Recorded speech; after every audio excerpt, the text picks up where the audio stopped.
Hi there. So thank you for having us in your studio this afternoon. This is Julie Simmons. I've known Julie for about 10 years since we met through Breathing Colours Gallery in Balmain. And it's a privilege to be out here today, and thank you for giving up your time. More than welcome. So tell us a bit about your history. Have you always been a painter? Not always been a painter, but always been involved in drawing. So my background is I was a commercial artist. Now they call them a graphic artist, and worked in an art studio in the city for a number of years, where I learned all my basic essentials of drawing, etc. It was a great training ground. And then from there I went and did, I was a draftsman for a number of years and used to do exploded views for car magazines. So they'd bring the article in and sit it on my board, and I would have to just pull it apart and draw all the pieces. So that was challenging. And then from there, I fell into pottery, which then became my career for the next 20 years. But within that pottery, I used to do a lot of brushwork and design on my pots. And then I had to go to work to help pay for kids' music lessons. And then in 2004, my two sisters-in-law, who both paint, invited me to go to the Mitchell School of Arts for a week-long tutorial. And I did, and I came home and I started to paint every spare moment and chucked my job 12 months later and started painting full-time. So it was quite swift.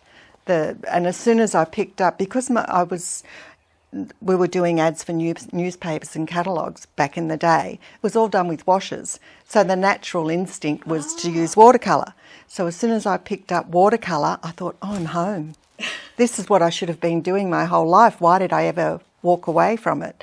But, you know, all your life, all those things you do within your life inform those paths that you take and turn and make you the person you are. Yes. And so watercolour, oils, acrylics, so you cover all? All media. Initially I just did watercolours because I wanted to really excel at them.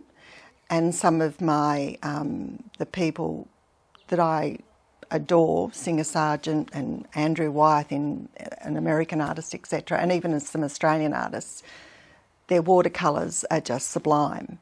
So it was a natural progression for me. But then, it's only recently that I've actually got into oils, five years or so. I've always drawn, always done charcoals, and now I do charcoal, pastel, acrylic, only recently acrylic, and oil, as well as my lovely watercolours. Well, that sounds very... No, they are lovely. immodest of me, but the actual process of watercolour I still love. And you've had a few years in a row of being Watercolour Artist of the Year?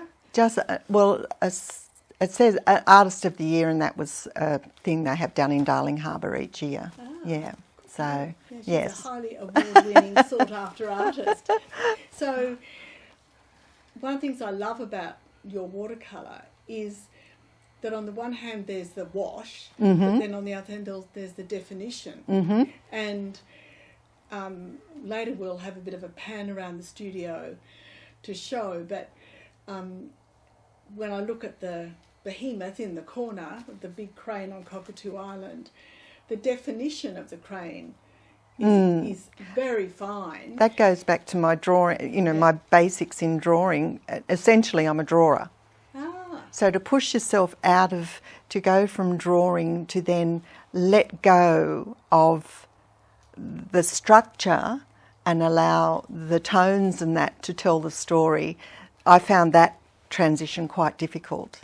But you need the basics. A good analogy is music. I play cello. You can't play music if you don't do your scales and painting's the same. You can't just expect to pick up a brush and be able to paint you if you don't know the fundamentals. So unfair.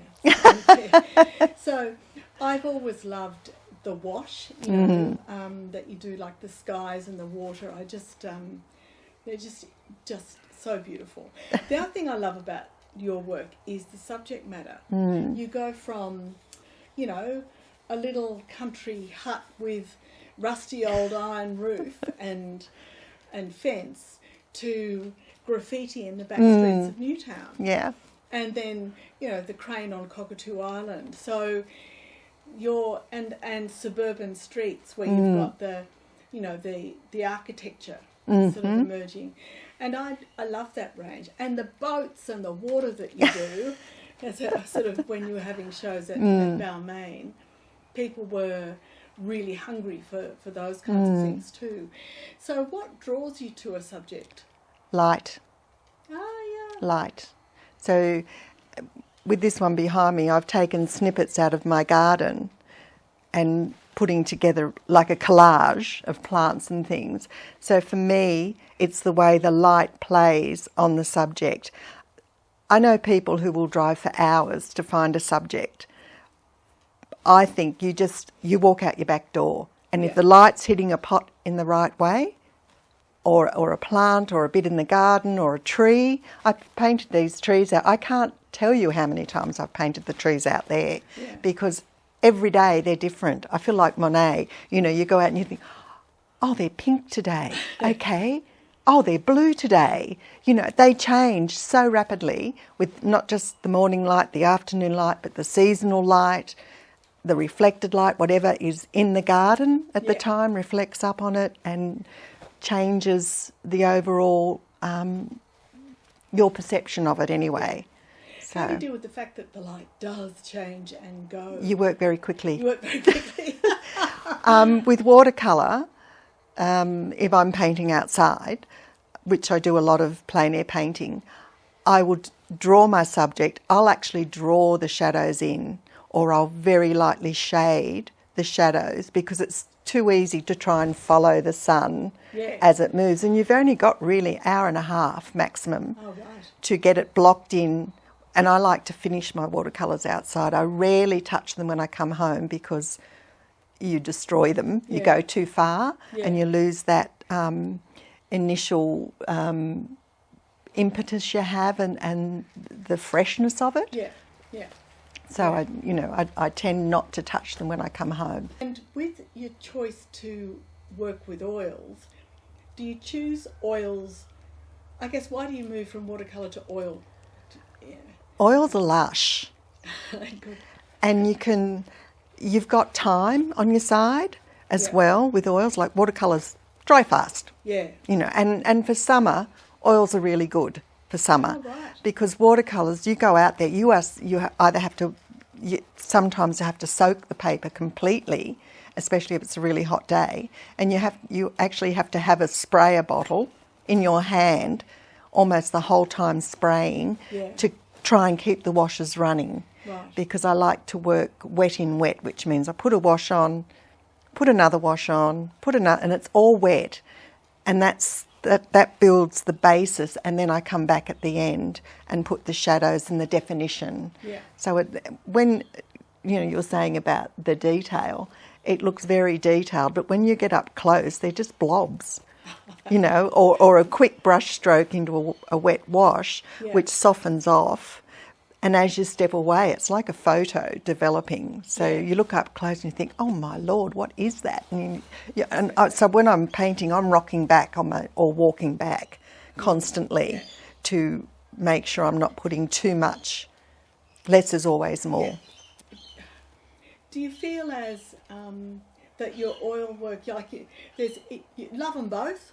And love the acrylics, and sometimes you use a few different mediums at once? Yes, so the last exhibition I had, that pumpkin one was not in it, but it says I did acrylics and charcoal together. Right. And then I did and there are a couple of acrylics, charcoal, but I also put in oil pastels in it to get little bits of highlight and things like that. So it's interesting. You can't stay put. Like I was doing lovely pastoral landscapes, bucolic landscapes, and everyone loved them, but you can't be static. You've got to keep developing, and otherwise you stay in this box and you stagnate. Your artistic ability stagnates. So then so I went from there and I started to do streetscapes, and I love industrial Yeah. work. They are a lot more intense and take a lot longer, but then also playing around with different supports like paper or canvas or with the watercolours, which gives a totally different finish. So, and then mixing the watercolour up with the acrylic or the oil or charcoal, and then going over watercolours with pastel. Yeah. You know, there's a little landscape up there which was just a watercolour, and I came home and I thought, everything's nice about it, but the tone of that mountain's wrong. Yeah. So I just pasteled over it to get everything right. Do you have a sense of what next? Another phase, or is it just going to be this sort of evolution? I think it's an evolution, and that evolution can be quite difficult at times because people knew me as a watercolour artist. Yeah. Then I started putting out oils, and they were and it's not what they were expecting. So they were a little taken aback and thought, where's this coming from? You know, like she's a watercolour artist. Yeah. But they're quite accepting of. I'm starting to go a little bit more abstracted. But not to stay there, but just as an experiment to move around and just see how far I can take things. Yeah. So and watercolour, if you go back to the pure watercolour, it can be quite abstracted. I love buildings within the landscapes. I love to have the that sense of scale. Yeah. And sometimes having a building within a landscape gives a sense of scale and a sense of space. Yeah. But you can do those buildings, you can construct them beautifully, drafting them beautifully, but you can still make them that little bit abstracted. Sure. So that's something that's filtering through my brain at the moment, percolating. Yes. But it just happens. Yeah. You know, So one of the first things when I was talking about Julie's work at Breathing Colours, I love to talk to people about the way the shadows in your work had a warmth to them. Mm-hmm. Julie's shadows never look dark, empty, or fearful. Mm. There's a warmth in the colour. It's a glow. Yeah. Especially in the watercolours. Yeah. And that's because I underpaint them all with a warm tone before I put my shadow tone over the top. Ah. And that gives that sense of depth also within the painting. And the other thing that I've talked about with Julie a lot is I love the way you do rust. I know. You have a rust fetish. I love a good rust. And I talk to customers all the time about the warmth in your rust. Yeah. And Julie has some wonderful pieces of seagulls sitting on rusty old poles or something. And again, the rust has vitality. And when you look at rust, you don't often think, my goodness, that's got so much vitality. But the way Julie paints it is. Yeah. And it's, I think that's and you'd agree with that, wouldn't you? That you love a good old rusty building? I do. I painted a lot of rusty buildings and I haven't painted any for quite some time, but this whole new idea I've got percolating for abandoned buildings, there's going to be a lot of rust. Yeah, good. And shadows and depths. And yes. Because I guess what it does is bring I don't know what the word is, warmth, and it brings the buildings, makes you want to explore them. It's a bit organic, the rust, like it's actually, you can see the building is actually rusting away, sections of it, but it gives the warmth, but it also gives you that sense that nothing is static. Yeah. Everything's always changing. Yeah. And there's a lot of colours in rust. Oh, yeah. I've always said that. And I always think those buildings then that brings a kind of a curiosity to explore instead of, oh my God, haunted house, won't go there. I never look at your work and think, oh, it's Dracula's house. There's always warmth and interest. And I see beauty's a strange word to use, but beauty in things falling down. Yeah, absolutely. In structures decomposing. Yeah. I see a sense of beauty within that, Yeah. especially when you have the light. You know, the light's hitting things come to life, Yes, they do. you know. No, I agree with you. It's and it's more interesting on a level. I actually think buildings or fences or whatever falling down adds a level of interest far more than a suburban house looking fabulous. Which can be terribly boring. I know.